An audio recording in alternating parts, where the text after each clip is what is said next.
बारिश की वो रात। कहते हैं बारिश का मौसम बड़ा ही सुहाना होता है। हर तरफ हरियाली और गीली मिट्टी की वो दिल को खुश कर देने वाली एक खुशबू। हर चीज की खूबसूरती मानो दोगुनी हो जाती है। आप कहीं भी जाओ, लगता है जैसे बारिश आपका पीछा ही कर रही हो। पर अगर आपका पीछा बारिश के अलावा कोई और भी कर रहा हो तो। ये कहानी 24 साल के वरुण की है। वरुण दिल्ली से मुंबई अपनी जॉब के सिलसिले में आया था। हालांकि उसे मुंबई की फास्ट लाइफ कुछ खास पसंद नहीं थी, पर वो अपने काम के लिए बहुत पैशनेट था। अपने करियर को एक नई सीढ़ी पर ले जाने के लिए वो कुछ समय के लिए मुंबई आया था। वरुण अक्सर अपने ऑफिस से लेट निकलता था, कभी कभी तो इतना लेट कि वो ऑफिस से निकलने वाला आखिरी इंसान होता था। ऐसी ही एक रात वरुण को ऑफिस में बैठे बैठे रात के 11 बज गए थे। वो अपना सामान पैक करके बिल्डिंग से बाहर निकला तो उसने देखा कि बहुत ही घमासान बारिश हो रही है। अब ना ही वरुण को कोई ऑटो रिक्शा मिल रहा था और ना ही कोई कैब।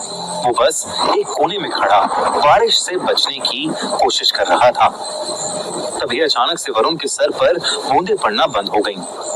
उसने सर उठाकर देखा तो उसके सर पर एक छाता था और वो छाता लिए उसके साथ ही एक आदमी खड़ा हुआ था। वरुण ने मुस्कुराकर उस आदमी को थैंक यू कहा, पर उस आदमी ने कुछ जवाब नहीं दिया। वो बस चुपचाप खड़ा रहा। वरुण ने फिर से उस आदमी से बात करने की कोशिश की। वरुण ने कहा, आपका बहुत बहुत शुक्रिया, आपके जैसे लोग बहुत ही कम मिलते हैं। इस पर उस आदमी ने कुछ सेकंड्स बाद अपनी चुप्पी तोड़ी और कहा, मेरा क्या है, मैं तो एक फकीर हूँ। कल किसी और को मिला था, आज तुम्हें मिला हूँ और कल किसी और को मिलूंगा। वरुण को उस आदमी की बात थोड़ी अजीब लगी। उसे लगा कि शायद वो आदमी नशे में है। वरुण तुरंत उसके छाते से निकलकर रोड पर चलने लगा, इस उम्मीद में कि शायद आगे उसे ऑटो मिल जाएगा। पर बारिश थी कि रुकने का नाम ही नहीं ले रही थी। बारिश में चलते चलते वरुण के पैर जैसे ही जमीन पर पड़ रहे थे तो एक आवाज आ रही थी, छपा है। पर कुछ दूर चलते ही वरुण ने नोटिस किया कि वो आवाज अब 2 बार आने लगी थी। मतलब उसके कदमों की आवाज के अलावा एक और कदमों की आवाज, मानो कोई उसके पीछे पीछे ही चल रहा हो।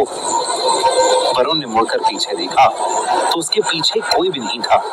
वरुण के लिए ये पूरा शहर ही नया था। उसे रास्तों का इतना अंदाजा नहीं था, पर क्योंकि उसका घर ऑफिस के पास ही था तो वो जैसे तैसे पैदल ही अपने घर पहुंच गया। उस रात वरुण का रूममेट भी फ्लैट पर नहीं था। कुछ दिनों के लिए वो अपने घर गया था। वरुण अक्सर ऑफिस से आकर ही सो जाता था, पर आज का दिन कुछ अलग था। बिस्तर पर लेटा हुआ वरुण सोने की जितनी भी कोशिश करता, उसे नींद आने का नाम ही नहीं ले रही थी। उसका फ्लैट बिल्डिंग के 6th फ्लोर पर था और बाहर चल रही तेज हवा और बारिश से उसके कमरे में लगी खिड़की जोर जोर से बज रही थी। आसमान में जोरों की बिजली भी कड़क रही थी। ऐसा लग रहा था कि कभी भी कोई बादल फट जाएगा। और इसी शोर की वजह से उसके लिए पूरा माहौल बहुत ही डरावना हो गया था। वरुण की सोने की नाकाम कोशिशों के बाद वो किचन से पानी लेने के लिए उठा, पर जैसे ही वरुण ने अपने पैर कमरे के फर्श पर रखे वो चौंक गया, क्योंकि वरुण के कमरे का फर्श गीला था। उसने उठकर ध्यान से देखा तो उसे पता चला कि कमरे की खिड़की थोड़ी खुली होने की वजह से पानी कमरे के अंदर आ गया था। वरुण तेजी से उस खिड़की को बंद करने गया और जैसे ही उसने खिड़की बंद की, खिड़की के कांच पर उसे एक हाथ दिखाई दिया। उस हाथ को देखकर वरुण की चीख निकल गई। 6th फ्लोर की खिड़की पर किसी का हाथ कैसे आ सकता था? वरुण डर के मारे अपने बिस्तर पर वापस चढ़ गया और उसकी आंखों के सामने वो हाथ वहां से गायब हो गया। वरुण को अब कुछ समझ नहीं आ रहा था। इससे पहले कि वो कुछ कर पाता, अचानक से फ्लैट की लाइट ही चली गई।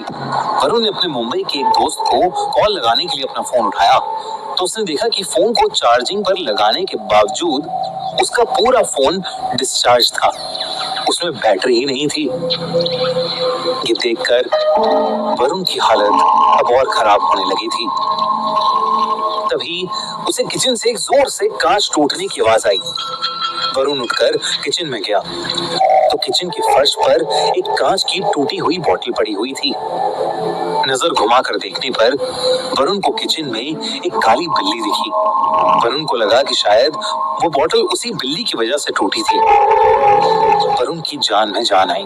उसने खुद को समझाया कि इतनी तेज बारिश की रात में अकेले होने की वजह से वरुण को अजीब चीजें दिखाई दे रही हैं।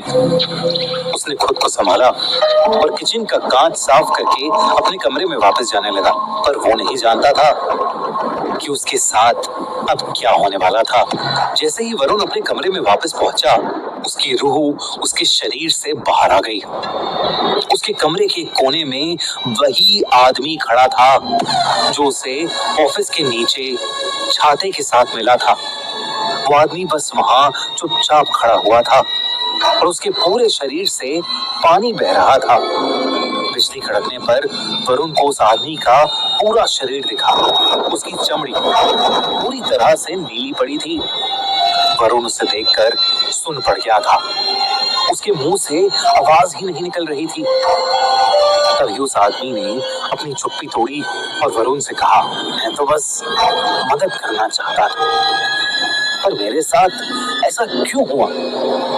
वरुण को कुछ भी समझ नहीं आ रहा था। इससे पहले कि वो कुछ बोलता, बहुत जोर से बिजली कड़की और वो आदमी अचानक से वरुण के बहुत करीब आ गया। उसका चेहरा बेहद डरावना था। अचानक उस आदमी का शरीर फूलने लगा, जैसे मानो उसके शरीर के अंदर कुछ भरा हुआ हो। तभी एकदम से वरुण के कमरे में पानी भरने लगा। चारों तरफ पानी ही पानी था। इससे पहले कि वरुण कुछ कर पाता, वो पानी में डूबने लगा। वरुण को सांस ही नहीं आ रही थी और वो पानी में डूबता जा रहा था। अगली सुबह जब वरुण का रूममेट घर आया तो उसने वरुण को फर्श पर गिरा हुआ पाया। उसने जैसे तैसे वरुण को उठाने की कोशिश की तो वरुण के मुंह से बहुत सारा पानी निकला, जैसे उसे किसी ने समुंदर से निकाला हो। वरुण होश में आया और उसने अपने रूममेट को पूरी बात बताई। जब वो डूब रहा था तो वरुण को एक सपना आया, मानो वो उस आदमी की जिंदगी को देख पा रहा था। उसने देखा कि एक ऐसी ही रात जब बहुत बारिश हो रही थी, वो आदमी ऑफिस से अपने घर जा रहा था। बारिश इतनी तेज थी कि जगह जगह पर बहुत पानी भर गया था। वो आदमी ऑफिस के नीचे खड़ा ऑटो ढूंढ रहा था। तभी उसके पास आकर एक औरत खड़ी हो गई। कुछ देर बाद उस औरत को लेने एक गाड़ी वहां पर आई, पर गाड़ी में बैठते समय उस आदमी ने देखा कि उस औरत का दुपट्टा गाड़ी के दरवाजे से बाहर निकल रहा था। बस उस औरत को यही बताने के लिए वो आदमी उस गाड़ी के पीछे तेजी से गया और उसका पैर एक बहुत ही गहरे गड्ढे में पड़ गया। वो गड्ढा इतना गहरा था कि वो आदमी उसके अंदर डूबने लगा और इससे पहले कि कोई उसे बचा पाता, उसके लंग्स में पानी भर गया था और उसकी वहीं मौत हो गई। जब वरुण ने अपने ऑफिस के एरिया के पास जाकर लोगों से इस बारे में पूछा तो उसे पता चला कि कुछ साल पहले एक पतला बूढ़ा आदमी वहीं बारिश में गड्ढे में मर गया था। सुनकर वरुण का दिल दहल गया था। कल रात उसकी मुलाकात जिस आदमी से हुई थी वो वाकई उसी बूढ़े आदमी की आत्मा थी। वरुण ने अगले ही दिन अपनी फ्लाइट बुक की और वापस अपने घर दिल्ली चला गया। उस दिन के बाद से वरुण को वो इंसान कभी नहीं दिखा, लेकिन आज भी तेज बारिश होते ही वरुण घबराहट के मारे कपकपाने लगता है।